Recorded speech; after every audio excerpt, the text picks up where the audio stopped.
میں انشورنس کے حوالے سے ایک سوال کرنا چاہتا ہوں کہ لائف انشورنس جو لوگ کرواتے ہیں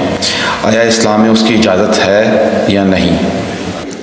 اصل میں یہاں اس کو کہوں گا آپ سے کہ ایک تو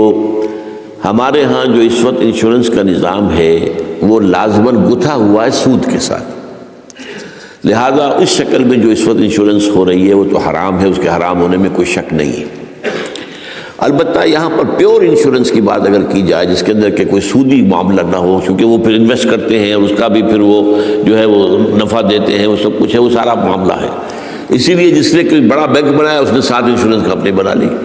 حبیب بینک بن گیا، حبیب انشورنس کمپنی بن گئی، وغیرہ وغیرہ۔ آدم جی بینک تھا، آدم جی انشورنس بن گئی۔ البتہ یہ ہے کہ جہاں تک ایک مثلاً یہ کہ ایک انشورنس اس طرح کی ہے کہ چند تاجر جو ہے وہ بیٹھ کر طے کر لیتے ہیں کہ بھائی ہم اتنا ماہانہ ہم سب جمع کریں گے تاکہ ہم میں سے اگر کسی کو بڑا لاس ایک دم ہو جائے تو ہم اس کو کمپنسیٹ کر کے اپنے پاؤں پہ کھڑا کر دیں،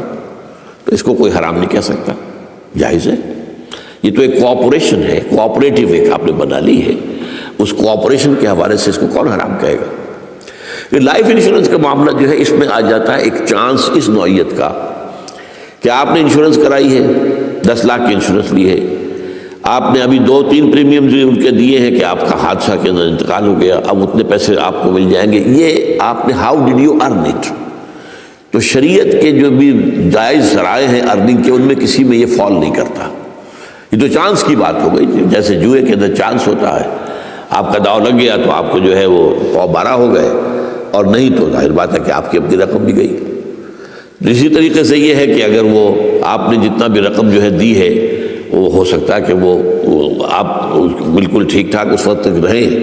میں پورے نظام کو چونکہ جانتا نہیں ہوں اس لیے میں اس میں رائے ویسے دیا نہیں کرتا، اس میں میرے بیٹے سے آپ ذرا بات کر لیجیے کہ کسی وقت آ کر جنہوں نے PhD کے کورسز مکمل کیے ہوئے ہیں اسلامک اکنامکس میں، عاطف وحید،